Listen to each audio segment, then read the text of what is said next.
In the year 1277, a papal envoy arrived at a remote fortress in the mountains of southern France. What he discovered inside those stone walls was so horrifying, so blasphemous, that he immediately sealed every entrance with blessed iron and ordered the entire structure burned to ash.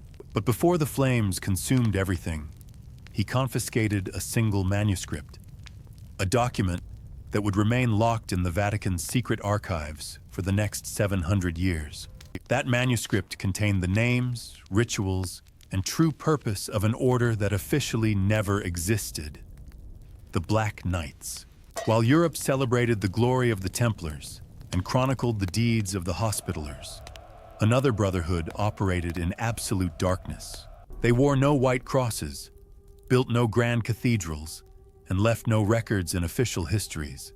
Instead, they moved through medieval courts like shadows, counseling kings in whispered conversations, orchestrating political murders that changed the course of nations, and guarding knowledge so dangerous that mere possession of it warranted immediate execution. Their castles stood in forgotten valleys. Their ceremonies took place under moonless skies, and their members swore oaths of silence enforced by methods that made even hardened knights tremble with fear. The church hunted them with a fury reserved only for the most existential threats, not because they were heretics or traitors, but because they knew something so fundamentally transformative that its revelation would have shattered the foundations of medieval power itself. In a single coordinated purge spanning 72 hours, thousands of Black Knights vanished from history. Their fortresses were razed, their documents burned, their very names erased from every chronicle and record. But erasure is not the same as extinction, and silence does not always mean death. Imagine that right now, at this precise moment, there exists documentation that completely rewrites everything you know about medieval history. But it is not in the books you read in school. It is not displayed in museums. It is hidden, deliberately removed from official history. And here comes the worst part. The same people who concealed this truth still hold the power to ensure you never discover it. You have been taught that the great knightly orders of medieval Europe were the Templars, the Hospitallers, and the Teutonic Knights. But there was another order, an order so dangerous, so fundamentally threatening to the power structures of its time, that its very existence was systematically erased from every chronicle, every manuscript, every stone inscription that could tell its story. The Vatican's secret archives contain 53 miles of shelving, 53 miles of documents, manuscripts, papal bulls, and testimonies spanning 2,000 years of history. But here is what they do not tell you. For every document available to researchers, there are 10 documents that remain sealed. For every truth revealed, there are 20 truths that were deliberately destroyed.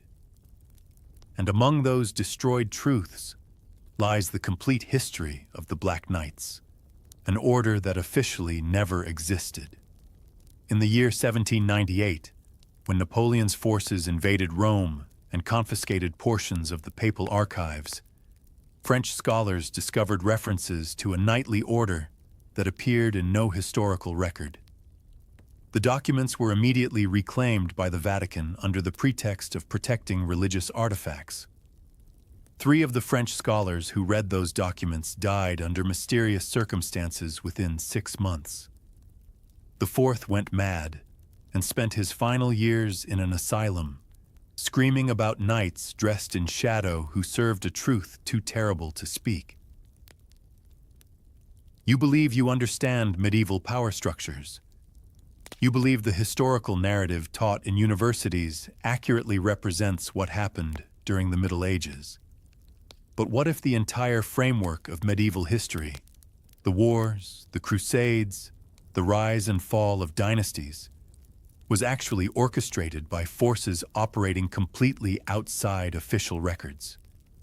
What if the knights you read about in textbooks were merely the visible face of a much darker reality? The evidence for the Black Knights exists in fragments, scattered across archives that were deliberately separated to prevent anyone from assembling the complete picture. A papal letter from 1273 mentions an investigation into knights who practice forbidden rituals.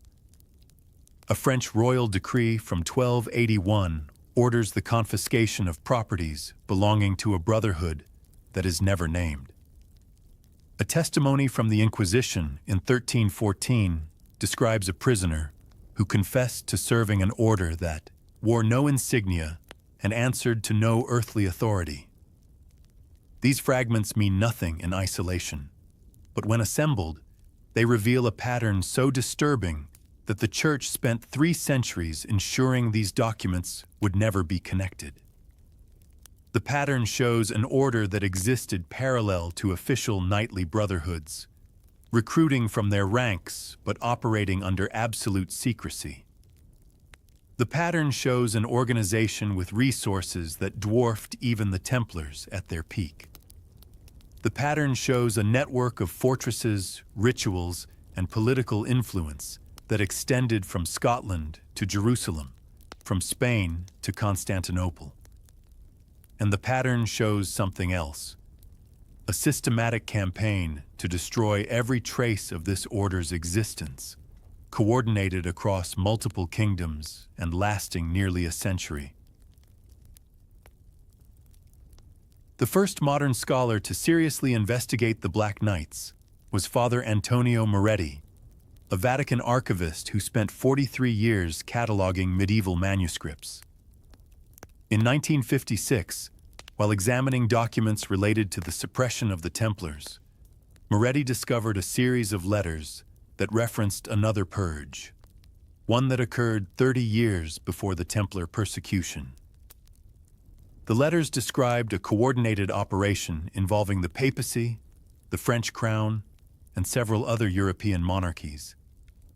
They described simultaneous raids on fortresses across 3 continents. They described the execution of thousands of knights whose names were never recorded. And they described the burning of entire libraries containing knowledge that church officials deemed too dangerous for human comprehension. Moretti became obsessed. His colleagues noticed the change immediately: the sleepless nights, the withdrawal from social interaction, the paranoia.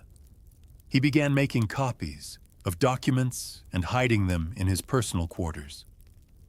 He started corresponding with historians outside the Vatican, asking questions about gaps in the historical record that nobody had thought to question before. In 1962, Father Moretti submitted a formal request to access the deepest levels of the secret archives, the sections that require special papal permission. His request was denied. 3 months later, he was transferred to a remote monastery in Sicily. He died in 1968, and all his personal papers were confiscated by Vatican officials before his body was cold. But Moretti was not working alone. Before his transfer, he had already shared fragments of his research with a network of sympathetic scholars. One of them was Professor Heinrich Kroger, a German historian specializing in medieval heretical movements. Kroger picked up where Moretti left off, but he approached the problem differently. Instead of focusing on what documents said, he focused on what documents were missing. He analyzed the gaps in historical records, the suspicious absences, the places where official chronicles suddenly stopped mentioning events that clearly had profound political consequences. He mapped these gaps across centuries and found they formed a pattern, a shadow history of an organization that moved through medieval Europe like a ghost. Kroger's breakthrough came in 1974 when he gained access to recently declassified Inquisition records in Spain. Among thousands of testimonies, he found 17 separate references to knights who served no lord, wore black without heraldry, and swore oaths to something the Inquisition scribes could only describe as the ancient truth. These testimonies had been deliberately misfiled, scattered across different years and different regions, to prevent anyone from noticing the pattern. But Kroger noticed. He spent the next 8 years tracking down every reference, every fragmentary mention, every suspicious gap that might indicate the Black Knight's presence. His findings were explosive, evidence of an order that predated the Templars by at least 2 centuries, that possessed knowledge bringing them into direct conflict with church doctrine, and that was systematically destroyed in a purge so complete that history forgot they ever existed. In 1982, Kroger was scheduled to present his research at an international medieval studies conference in Munich. He never made it to the conference.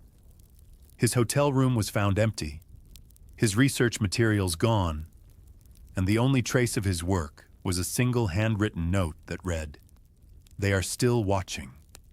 Kroger's disappearance was investigated by German authorities, but the investigation was closed after 6 weeks with no findings.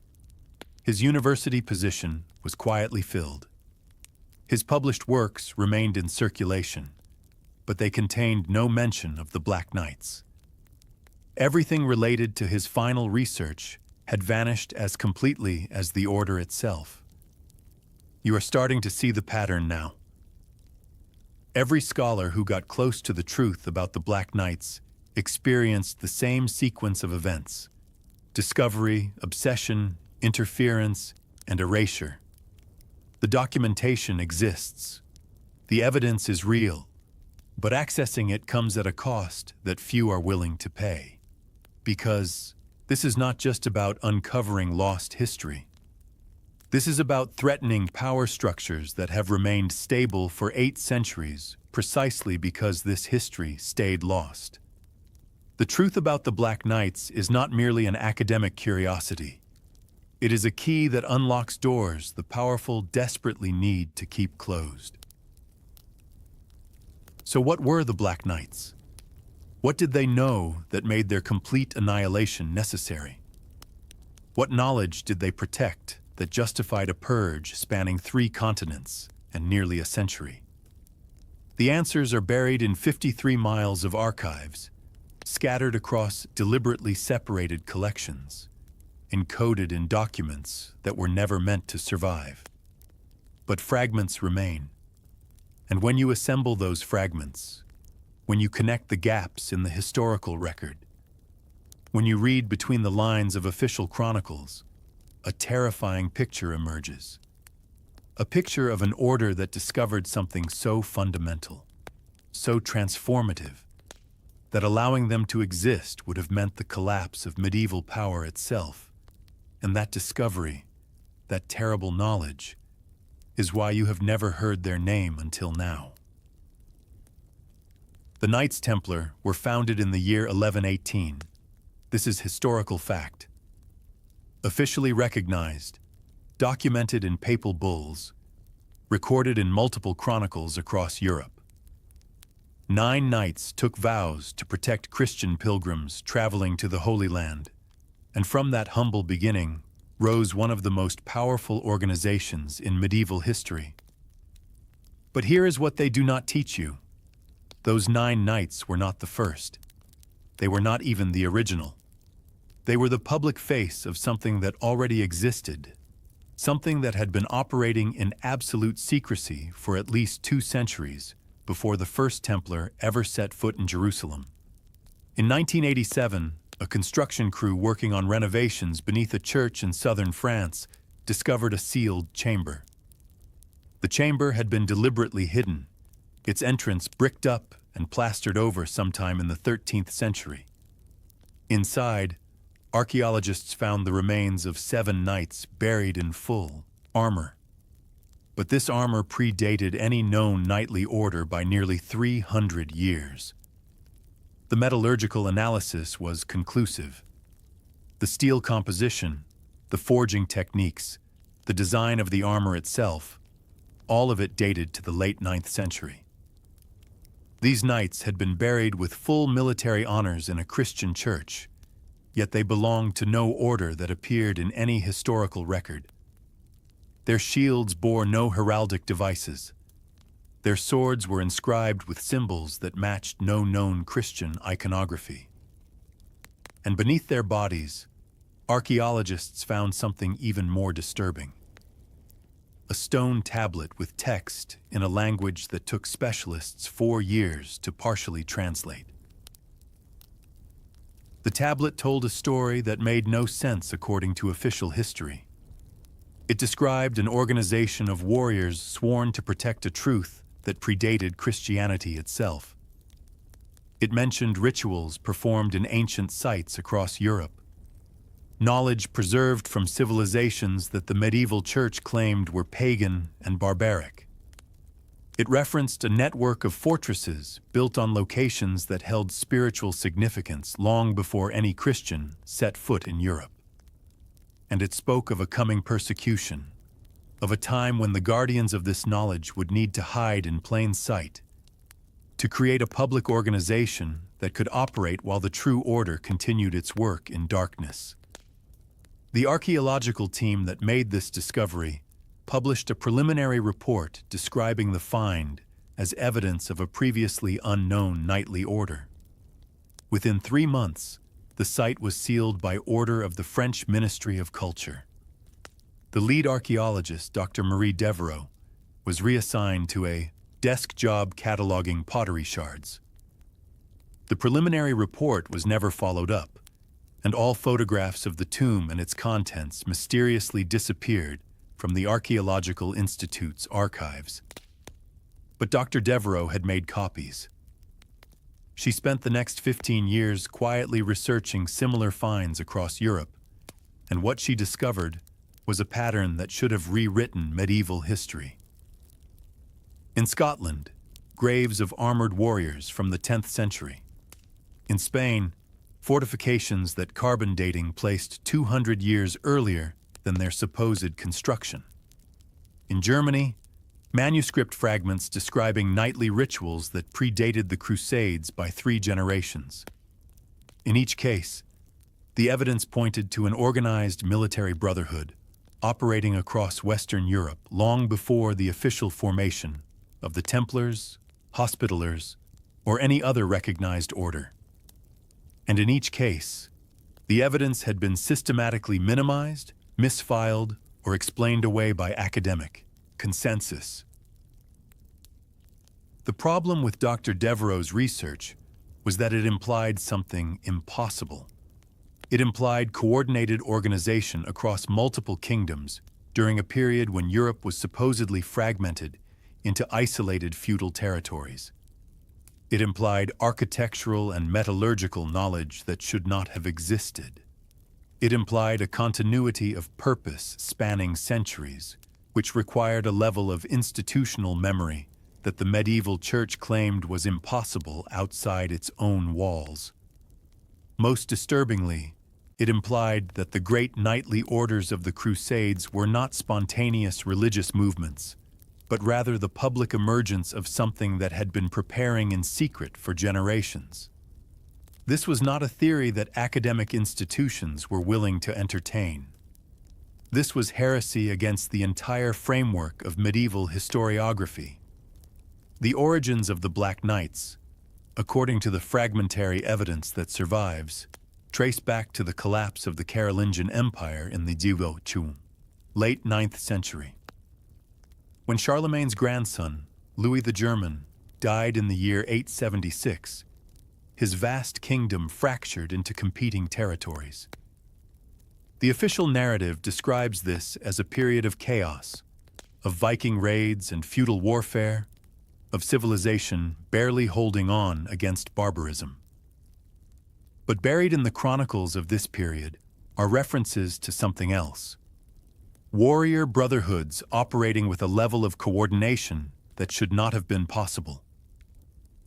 These warriors moved between kingdoms as if borders did not exist. They answered to no kings, yet kings sought their counsel.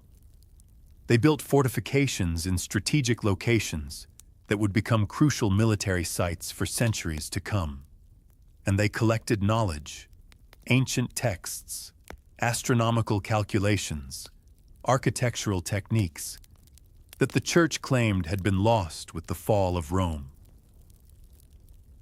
One chronicler from the late 9th century, a monk named Reginar of Prum, wrote a peculiar passage that was later scratched out of his manuscript.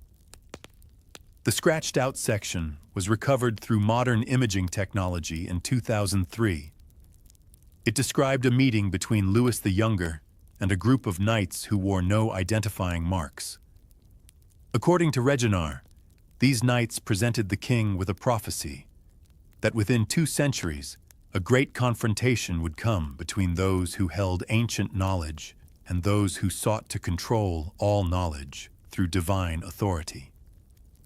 The knights told Louis that they were preparing for this confrontation, that they were building a network that would preserve truth regardless of which powers rose or fell. Reginar's account ends with a cryptic statement.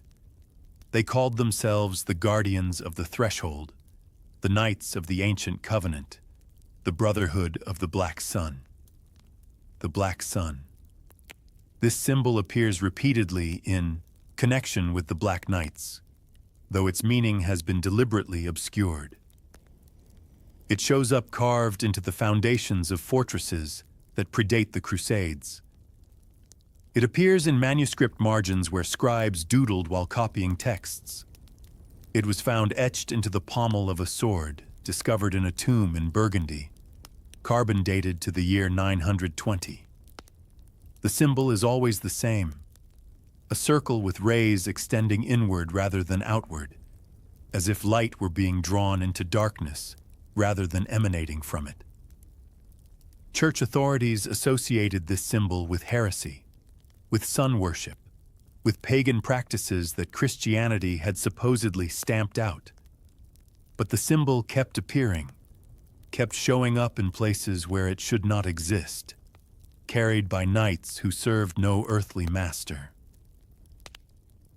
The transformation from secret brotherhood to public order likely occurred in stages. By the early 11th century, references to mysterious knights become more frequent in chronicles. They appear at crucial battles, tipping the balance in ways that contemporary observers found inexplicable. They serve as advisors to kings during moments of crisis.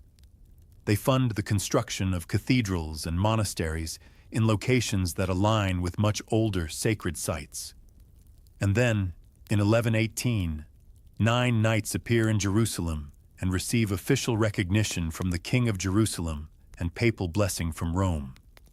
These 9 knights, the founding Templars, established themselves in the Temple Mount, the holiest site in Jerusalem, and for 9 years they accept no new members and undertake no public activities. 9 years of excavation, of searching for something beneath the temple. 9 years of establishing themselves as the public face of an order that had been preparing for this moment for 2 centuries. What did they find beneath the Temple Mount? What knowledge or artifacts justified 200 years of preparation? The official history is silent on this question. The Templars emerged from their 9 years of seclusion as a fully formed military and financial powerhouse, with resources that made no sense given their humble origins. They built fortresses across Europe and the Holy Land, with architectural sophistication that suggested access to ancient engineering knowledge. They developed banking systems that would not be matched until the Renaissance. They accumulated wealth and political influence at a rate that made them more powerful than most kingdoms. And they did all of this while maintaining absolute secrecy about their true goals and origins. But the Black Knights remained separate. While the Templars operated in public, their shadow predecessors continued their work in darkness. Evidence suggests a division of purpose. The Templars would be the visible force, the organization that interacted with secular and religious power. The Black Knights would be the invisible force, the guardians of knowledge too dangerous for public revelation. This arrangement worked for nearly 2 centuries. And then something happened. Something that made the powers of medieval Europe realize that both orders needed to be destroyed, that the knowledge they protected was too threatening to be allowed to exist in any form. The purge of the Black Knights came first, in the 1270s. The destruction of the Templars came later, in the early 1300s. But both purges had the same goal: to erase from history any organization that possessed knowledge outside the Church's control. The fortress stood in a valley so remote that no maps from the 13th century even recorded its existence. Its walls were built from stones that predated medieval construction techniques by centuries, fitted together with a precision that suggested knowledge lost to the builders of that era. No banners flew from its towers, no heraldic symbols marked its gates, and on certain nights, when the moon disappeared completely from the sky, witnesses reported seeing lights moving through its corridors in patterns that seemed to follow astronomical alignments rather than human purpose. This was one of 47 fortresses identified in suppressed Inquisition records as belonging to the Black Knights. And what happened inside these walls was considered so dangerous that the Church ordered their complete destruction down to the foundations, with the stones themselves scattered and buried to prevent reconstruction. The Inquisition testimonies that survived provide glimpses into what the Black Knights actually practiced. A French merchant named Guillaume de Montfort testified in the year 1283 that he had delivered supplies to one of their fortresses in the Pyrenees. He described arriving at sunset and being instructed to leave his goods at the gate, to take his payment, and to depart before darkness fell completely. But curiosity overcame caution, and Guillaume hid himself on a hillside overlooking the fortress. What he witnessed that night, according to his testimony, broke his understanding of the world so completely that he voluntarily confessed to the Inquisition, begging them to absolve him of the sin of seeing what mortal eyes were not meant to see. The Inquisitors recorded his testimony in detail before burning him at the stake for heresy. His crime was not lying. His crime was telling the truth. Guillaume described nights gathering in the fortress courtyard as complete darkness fell. He counted 37 figures, all dressed in robes without ornamentation, all moving in absolute silence. They formed a circle around a structure he could not clearly see in the darkness, something that appeared to be made of stone but emanated a presence that made his skin crawl even from a distance. The knights began a ritual that involved no prayer, no invocation of Christian saints or God. Instead, they recited passages in a language Guillaume did not recognize, a language that seemed to predate Latin, that resonated in his chest, as if the words themselves carried physical weight. The ritual lasted exactly 3 hours, timed according to stellar positions that Guillaume later learned corresponded to alignments used by ancient astronomers who lived 1,000 years before Christ. When the ritual concluded, the knights dispersed in absolute silence, and Guillaume fled into the night, knowing he had witnessed something that existed outside the framework of acceptable reality. But Guillaume's testimony was not unique. Across 2 decades of Inquisition records from 1260 to 1280, similar accounts appear. A Spanish shepherd who stumbled upon a gathering in a ruined Roman temple, a German soldier who guarded a meeting between his lord and robed figures in a forest clearing, an Italian priest who heard confession from a dying knight who spoke of rituals that channeled knowledge from civilizations that predated the flood. Each testimony describes the same elements: astronomical timing, ancient languages, locations chosen for their alignment with older sacred sites, and an atmosphere of conducting practices that reached back beyond Christianity, beyond Rome, to sources of knowledge that the medieval world believed had been rightfully suppressed. The archaeological evidence supports these testimonies in ways that make modern scholars profoundly uncomfortable. The fortress ruins that have been identified as potential Black Knight sites share architectural features that should not exist in medieval construction.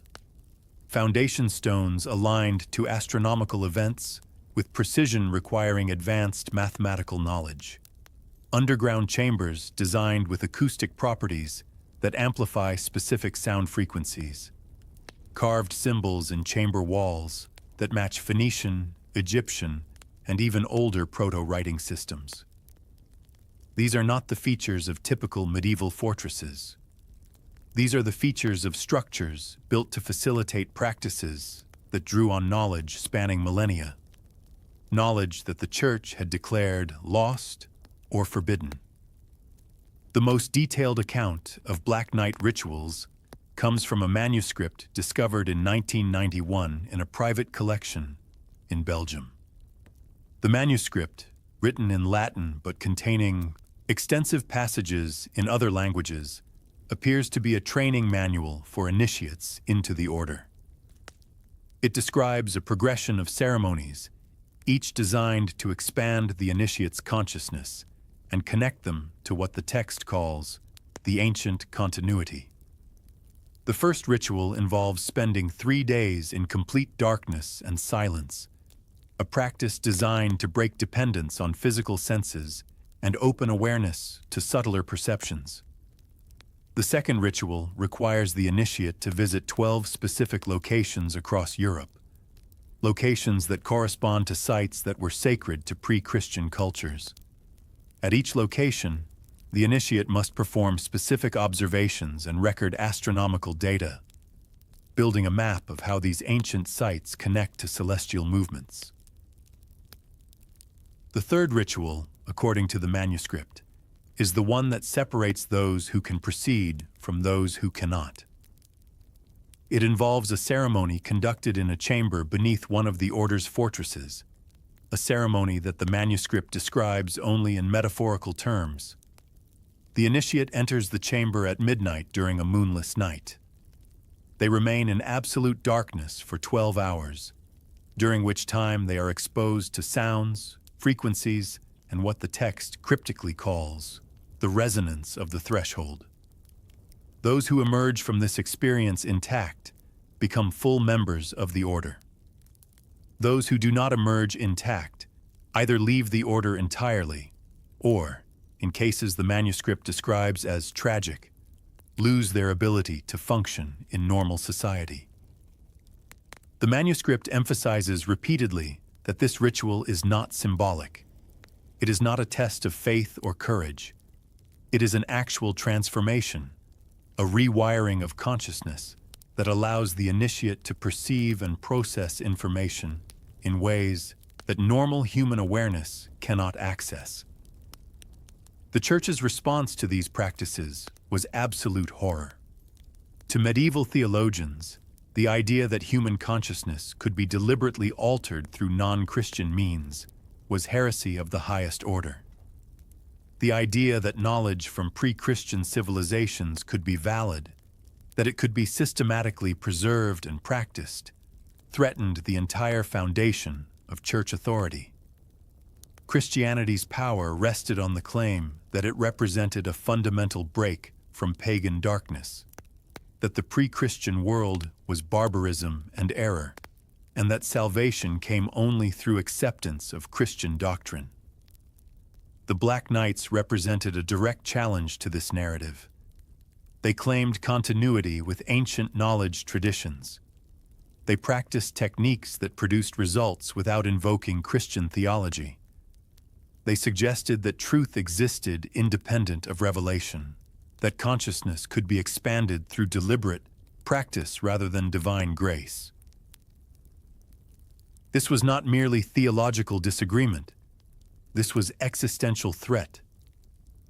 If the Black Knights were correct, if their practices worked, if ancient knowledge traditions contained valid truths, then the Church's monopoly on truth collapsed. The entire medieval power structure rested on the Church's role as sole interpreter of reality, sole mediator between humanity and the divine.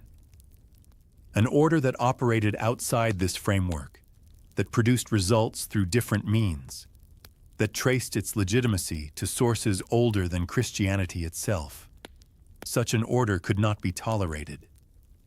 It had to be destroyed so completely that future generations would not even know it had existed. The final piece of evidence about Black Knight rituals comes from the most disturbing source: the confession of an inquisitor. In 1315, an inquisitor named Bernard Fontaine wrote a letter to his superior in Rome. The letter was never sent. It was found among his possessions after his death. In it, Bernard described his crisis of faith after interrogating captured Black Knights. He had expected to find devil worship, dark sorcery, the corruption of Christian ritual. Instead, he found something that shook him more deeply. Practices that appeared to work exactly as described, that produced measurable effects on consciousness and perception, that connected to knowledge systems so sophisticated that they made medieval theology seem like crude approximation. Bernard wrote that after witnessing a captured knight demonstrate abilities that should not be possible, abilities that came not from demonic power, but from disciplined application of ancient techniques, he could no longer be certain that the Church's version of reality was complete. He ended his letter with a question that was never answered. What if we are destroying knowledge that humanity needs? Bernard Fontaine died 3 months later, officially from fever. Unofficially, from knowledge that his worldview could not contain. On the night of September 14th, in the year 1277, something unprecedented happened across 3 continents. At precisely the same hour, coordinated raids began on 47 fortresses, 17 monasteries, and countless estates belonging to the Black Knights. From Scotland to Jerusalem, from Spain to Constantinople, armed forces moved simultaneously against an order that officially did not exist.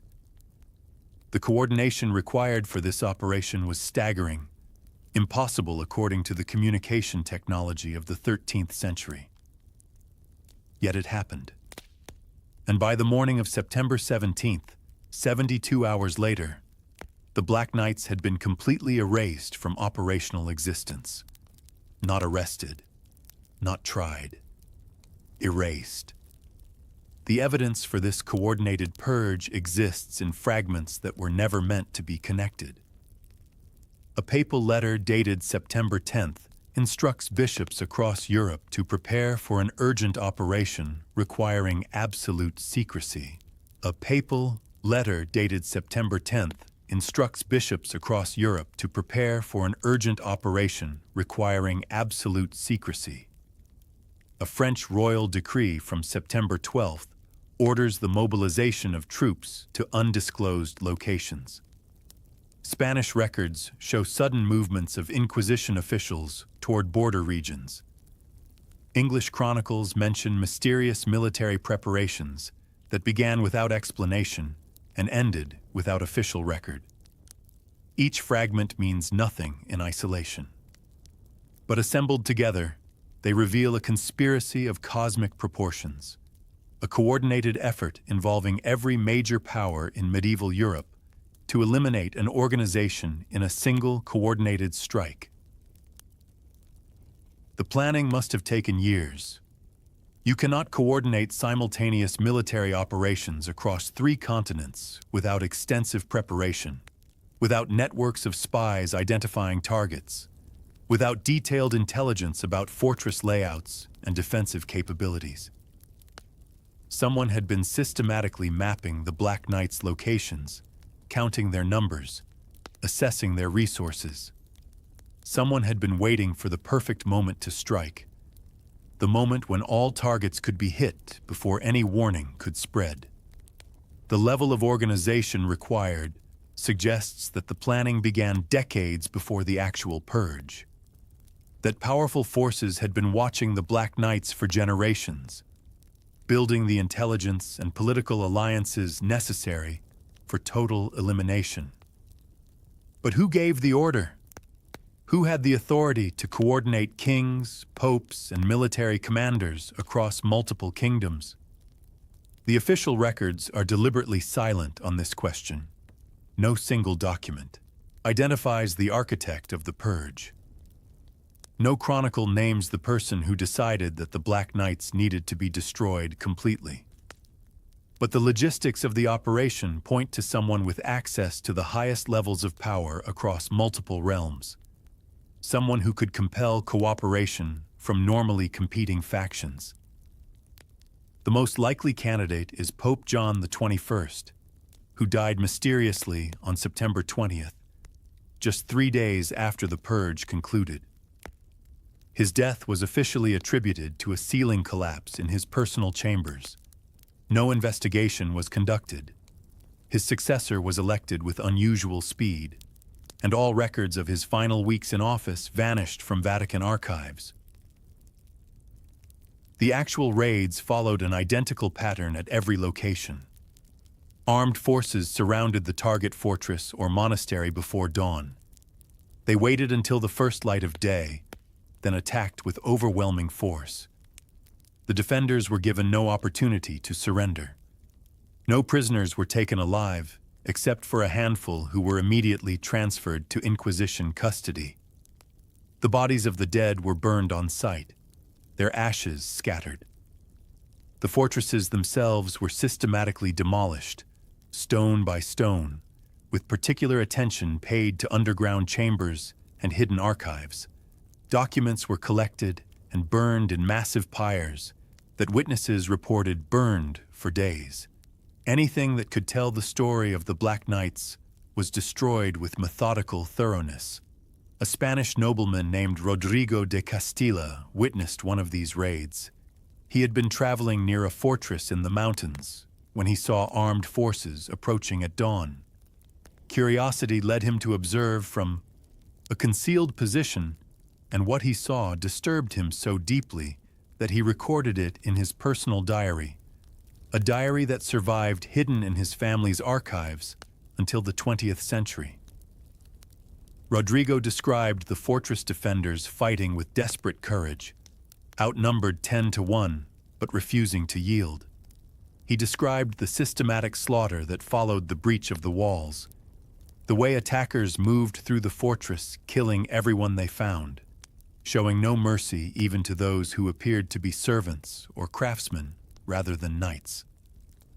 He described the burning of bodies in the courtyard, the demolition teams that began their work while the fortress was still smoldering, the carts that hauled away documents and artifacts under heavy guard. But most disturbing was what Rodrigo heard. As the defenders died, many of them called out phrases in a language Rodrigo did not recognize. These were not prayers for mercy or cries of pain. These were deliberate recitations, as if the dying knights were trying to preserve something through their final words. Some of them traced symbols in their own blood on the fortress walls before they died. The attackers seemed particularly disturbed by this behavior, ordering immediate whitewashing of any blood symbols and assigning guards to ensure no one approached the dying knights closely enough to hear their final words. It was as if the attackers feared that even in death, the Black Knights might transmit something dangerous, some knowledge that needed to be contained. The few prisoners who were taken alive suffered fates that the Inquisition normally reserved for the most dangerous heretics. They were transported in sealed cages, hooded and gagged, moved only at night. Their interrogations were conducted by the highest-ranking inquisitors, men who normally dealt with matters of papal importance. And the content of these interrogations was kept so secret that even the scribes who normally recorded confessions were excluded. What little information leaked suggests that the inquisitors were not merely seeking confessions of heresy. They were trying to extract specific information about something the Black Knights possessed or knew, something so critical that torture was applied with systematic intensity to every prisoner. None of the prisoners survived their interrogations. The official cause of death was always the same: death during questioning, bodies burned immediately afterward, ashes disposed of in unmarked locations. But unofficial accounts from guards and witnesses suggest something more disturbing. Several prisoners died not from torture, but from what appeared to be voluntary cessation of their own bodily functions. They simply stopped living, as if they possessed the ability to terminate their existence through force of will alone. Others died while in the middle of speaking, their hearts apparently stopping mid-sentence when they reached certain revelations. The inquisitors reported that it was impossible to extract the most important secrets because the prisoners seemed to have been conditioned to die before revealing them. The speed and completeness of the purge suggests advance warning was impossible. The Black Knights appear to have been taken completely by surprise at every location. This implies either extraordinary operational security by the attackers or the presence of informants within the order itself. Some scholars believe both factors were at play, that the conspiracy included Black Knights who had been turned, who provided intelligence about fortress layouts and defensive preparations. The evidence for internal betrayal is circumstantial but compelling. Several fortresses fell far more quickly than their defenses should have allowed, suggesting gates were opened from inside. Certain key members of the order were targeted with precision that required intimate knowledge of their routines and locations. By September 17th, the operation was complete. Thousands of Black Knights dead, their fortresses demolished, their archives burned, their very existence erased from official records. The coordinating forces dispersed as quickly as they had assembled, returning to their normal duties as if nothing had happened. The few witnesses who spoke of what they had seen were dismissed as confused or unreliable. Chronicles from the period mention disturbances and military actions, but provide no context, no explanation, no acknowledgement that an entire order had been systematically eliminated. Within a generation, the Black Knights had become a fading memory. Within a century, they were completely forgotten by all but a few who guarded the secret of what had been destroyed and why. But the purge was not complete. It could not be complete, because the Black Knights had been preparing for persecution for 200 years. They had contingency plans, hidden networks, members who operated so far in the shadows that even the most thorough intelligence could not identify them. And on that night in September 1277, when the coordinated attacks began, some of them escaped. They vanished into the chaos of medieval Europe, carrying with them fragments of the knowledge that the purge was meant to destroy. They went underground, they adapted, and they waited. They did not disappear. This is the truth that every power structure since 1277 has desperately tried to suppress. The purge was thorough, systematic, unprecedented in its coordination and brutality. But it was not complete. Some of the Black Knights survived that night in September. Some escaped the coordinated raids, and those survivors did something that would prove far more dangerous than anything their order had done before. They went underground, adapted their methods, and continued their work in absolute invisibility. For the next 4 centuries, evidence of their presence appears like ghosts in historical records, never substantial enough to confirm their existence, but too consistent to dismiss as coincidence or legend. The first confirmed sighting of surviving Black Knights comes from a Venetian merchant's journal dated 1293, 16 years after the purge. Marco Bellini was traveling through the Alps when a rockslide blocked his route, forcing him to take shelter in a remote monastery. The monks who hosted him were welcoming but unusually secretive, discouraging him from exploring the monastery grounds. Curiosity led Bellini to wander during the night, and he discovered a hidden chapel beneath the main structure. Inside, he witnessed 12 robed figures conducting a ceremony that matched descriptions from pre-purge Inquisition testimonies. The ritual involved astronomical observations, recitations in ancient languages, and practices that had no place in a Christian monastery. Bellini fled before dawn and recorded what he saw, but he never reported it to authorities. His journal entry ends with a chilling observation.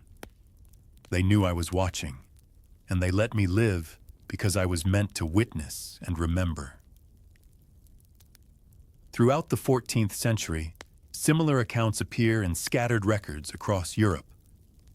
A Portuguese sailor describes meeting travelers in Morocco who possessed knowledge of European fortresses that had been demolished during the purge, knowledge they should not have had unless they were survivors or descendants. A German goldsmith records working on a commission for clients who requested specific symbols to be incorporated into a ceremonial cup, symbols he later recognized as matching those associated with the suppressed order. A French physician writes of treating a patient who spoke deliriously in his fever, revealing details about underground chambers and hidden archives that the physician later confirmed matched the layout of a destroyed Black Knight fortress. Each account is fragmentary, easily dismissed in isolation. But together, they paint a picture of an organization that survived by fragmenting itself, by operating through networks so dispersed and hidden that no coordinated purge could eliminate them. The most compelling evidence comes from financial records. Medieval banking was dominated by a small number of powerful families and organizations, yet financial historians have long noted anomalies in capital flows during the 14th and 15th centuries. Large sums of money moved through European banking systems with no clear origin or destination. Properties were purchased by entities that left no paper trail. Construction projects were funded by sources that could not be traced to any known merchant house or noble family. In 1998, an economic historian named Dr. Catherine Ashford began mapping these anomalous transactions and discovered a pattern that made her question everything she thought she understood about medieval finance. The money moved in networks that aligned precisely with former Black Knight territories. The properties purchased were invariably located on sites that had been sacred in pre-Christian times, and the construction projects consistently involved architectural features that matched those found in destroyed Black Knight fortresses. Dr. Ashford's research traced one particular financial network across 200 years. A banking house in Florence received regular deposits from an unnamed source beginning in 1320. These deposits continued without interruption for nearly 2 centuries, even through periods of war, plague, and economic collapse that bankrupted most medieval institutions. The money was used to fund specific projects: the construction of astronomical observatories disguised as church towers, the acquisition of ancient manuscripts from collapsing monasteries, the establishment of scriptoriums where old texts were preserved and copied. Each project appeared legitimate on the surface, but served a purpose that only made sense if understood as part of a long-term program to preserve and transmit ancient knowledge. Dr. Ashford published a preliminary paper describing these patterns in 2001. She died in a car accident 3 months later. Her research materials were never recovered from the accident site, but the evidence continued to accumulate. In the 16th century, the rise of humanism and the Renaissance created new opportunities for underground knowledge networks to operate. The rediscovery of classical texts, the establishment of private libraries, the founding of academies dedicated to ancient philosophy, All of these provided perfect cover for organizations preserving knowledge traditions outside church control. Several prominent Renaissance scholars displayed knowledge of architectural principles, mathematical concepts, and astronomical data that should not have been accessible through known sources. When questioned about their sources, they consistently claimed to have rediscovered lost classical texts. But analysis of their work reveals techniques and knowledge that predate classical civilization, suggesting access to older and more continuous traditions. One particular case stands out. In 1537, a Florentine architect named Alessandro Grimaldi presented plans for a villa that incorporated design elements matching destroyed Black Knight fortresses with impossible precision. When questioned about his inspiration, Grimaldi claimed he had discovered ancient manuscripts in a monastery library. He produced fragments of these manuscripts as evidence, but analysis of the parchment and ink dated them to the 13th century, exactly the period of the Black Knight purge. Grimaldi was investigated by church authorities, but died before the investigation concluded. His villa was completed according to his plans, and it still stands today. Modern surveys using ground-penetrating radar have revealed that beneath the villa lie chambers and passages that match the design of Black Knight underground facilities, complete with astronomical alignments and acoustic properties designed for ritual purposes. The 17th century brought the scientific revolution, and with it, another opportunity for underground networks to operate. The founding of scientific societies, the establishment of private laboratories, the networks of correspondence between natural philosophers, all of these provided frameworks for transmitting knowledge while maintaining secrecy. Several founders of major scientific institutions displayed connections to lineages and traditions that traced back through Renaissance humanism to medieval sources. Their writings contain references to ancient wisdom traditions, to knowledge preserved from civilizations predating recorded history, to techniques of consciousness expansion that sound remarkably similar to Black Knight practices. They claim to be reviving ancient knowledge. Perhaps they were transmitting it from an unbroken chain of preservation. By the 18th century, the trail becomes even more difficult to follow because the networks had learned perfect invisibility. They no longer left obvious traces. They operated through legitimate institutions, used established channels, hid their true purposes beneath layers of conventional activity. But certain patterns persist. Certain families maintained knowledge of specific locations across generations.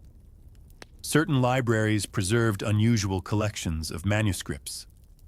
Certain architectural features appeared in buildings with no apparent historical connection. And certain individuals demonstrated abilities and knowledge that suggested training in traditions extending far beyond their official education. The most disturbing evidence comes from the 20th century. In 1947, Allied intelligence officers investigating Nazi occult activities discovered documents suggesting that certain SS officers had been seeking contact with descendants of medieval knightly orders. The documents referenced a search for guardians of ancient knowledge, for lineages that had preserved practices from pre-Christian times. The investigation was classified and never made public, but leaked portions suggest that the Nazis believed such lineages still existed, that they were still operational, and that they possessed knowledge worth acquiring at any cost. Whether the Nazis succeeded in making contact remains unknown, but the fact that they were searching implies they had reasons to believe the search was not futile. Today, in the 21st century, certain patterns continue. Archaeological sites that should be thoroughly studied remain mysteriously off-limits. Academic careers are destroyed for investigating certain questions. Financial networks move money through channels that defy normal analysis. And occasionally, very occasionally, someone reports encountering individuals who demonstrate knowledge of things that should have been lost centuries ago. These reports are dismissed as conspiracy theories, as fantasies of people who want medieval mysteries to be real. But the pattern persists. The evidence accumulates, and the question remains unanswered. Did the Black Knights truly disappear, or did they simply become invisible? The question that haunts every serious investigation into the Black Knights is not whether they existed. The evidence for their existence is overwhelming once you know where to look. The question is why their existence remains denied, why academic institutions resist investigating them, why certain archives remain sealed, and why researchers who get too close consistently face career destruction or worse. The answer to this question reveals something far more disturbing than medieval conspiracy. It reveals that the same forces that orchestrated the purge in 1277 still benefit from maintaining the silence today. The knowledge the Black Knights protected threatens power structures that have evolved but not fundamentally changed in 8 centuries.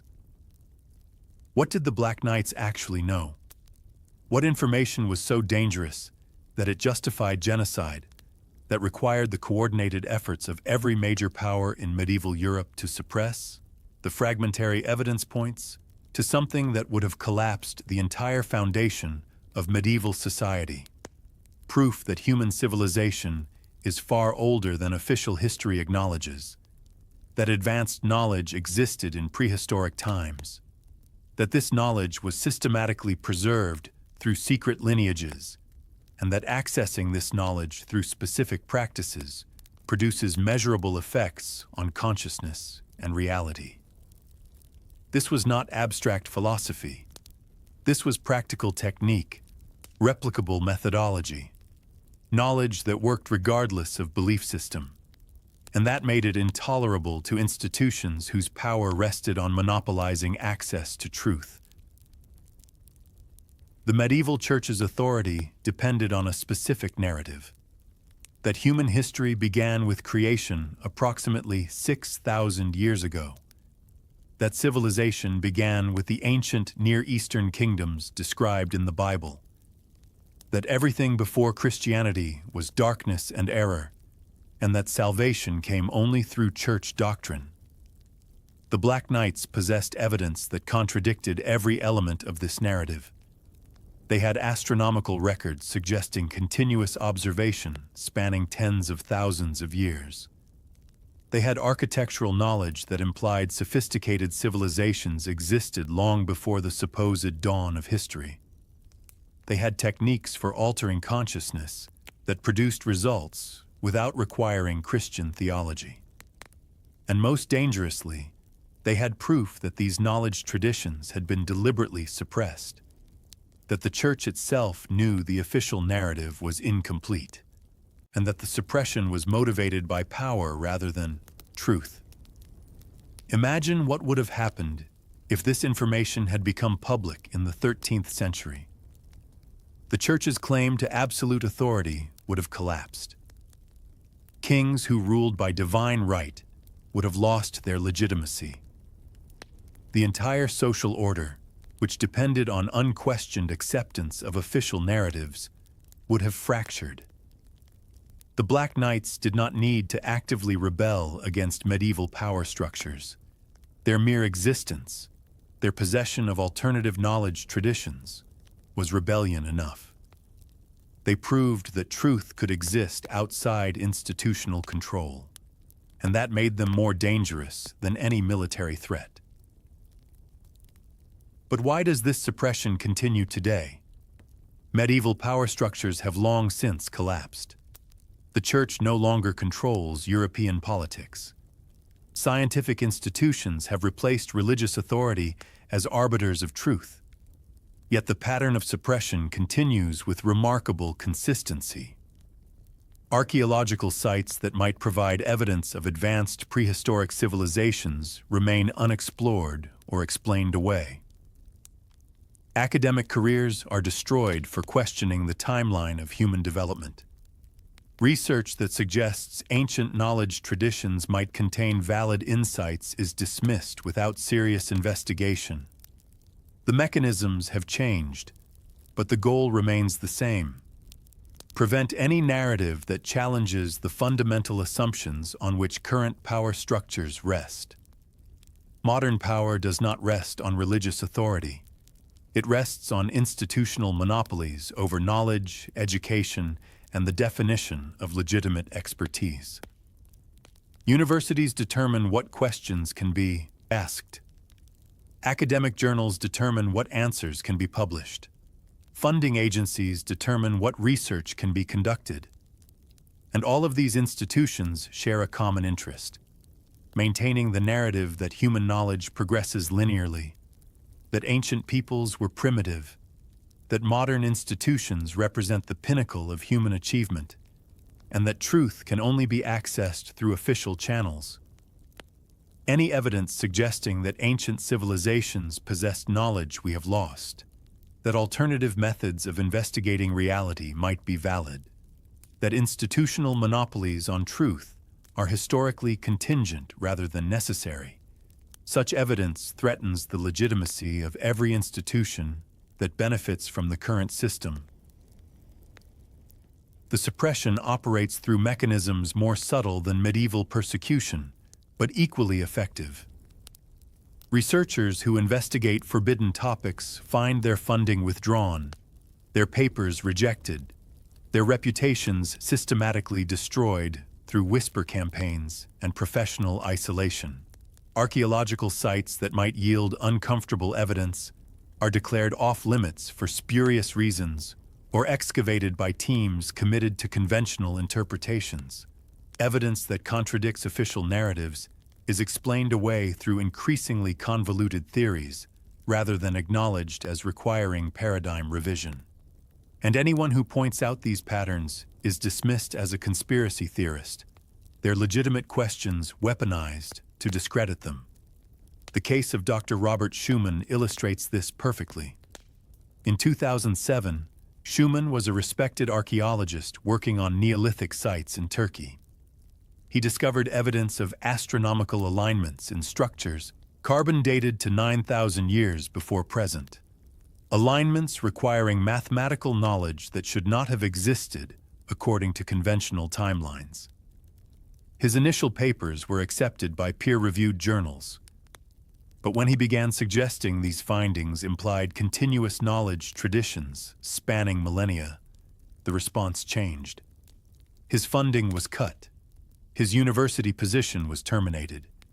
His papers were retracted on technical grounds that other archaeologists found suspiciously minor. By 2012, Schumann had been completely excised from academic archaeology. His crime was not bad research. His crime was threatening the narrative that civilization began with Mesopotamia 5,000 years ago. The financial dimension of this suppression is rarely discussed, but profoundly important.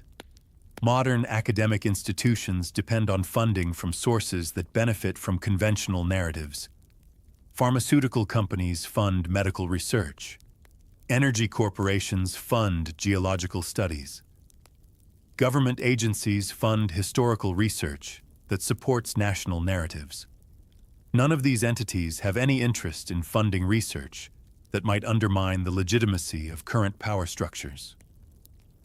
And research that suggests ancient peoples possessed sophisticated knowledge, that alternative approaches to reality might be valid, that institutional monopolies on truth are relatively recent developments.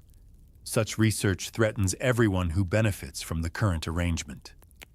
The suppression happens not through conspiracy, but through aligned interests, through thousands of individual decisions by people who intuitively understand what questions must not be asked. But the deepest reason for the continued suppression is philosophical rather than institutional. The Black Knights represented a worldview fundamentally different from the one that has dominated Western civilization for 2 millennia. They believed that knowledge existed independent of belief, that consciousness could be systematically developed through practice, that ancient wisdom traditions contained techniques worth preserving, and that truth was too vast and complex to be contained by any single institutional framework. This worldview is incompatible with the foundation of modern power, which requires that truth be singular, that legitimate knowledge come only from approved sources, and that alternatives to official narratives represent error rather than different perspectives. Allowing the Black Knight's worldview to be valid would require acknowledging that our entire civilization might be built on arbitrarily narrowed assumptions, that we might have lost as much as we gained in the transition to modernity, and that the confident narratives told by institutions might be incomplete at best and deliberately deceptive at worst. So the silence continues. The evidence remains scattered and suppressed. The questions remain unasked in official forums. And the legacy of the Black Knights persists as a shadow over Western civilization, a reminder that truth is larger than narrative, that power requires the suppression of alternatives, and that what we think we know might be only a fraction of what humans have understood throughout our actual history. 8 centuries after the Purge, the same forces that destroyed the Black Knights continue to benefit from denying they ever existed. Because acknowledging their existence would mean acknowledging that everything we have been taught about human history, about the development of knowledge, about the legitimacy of current institutions, might need to be fundamentally reconsidered. And that acknowledgement is the one thing that power, in any era, cannot tolerate.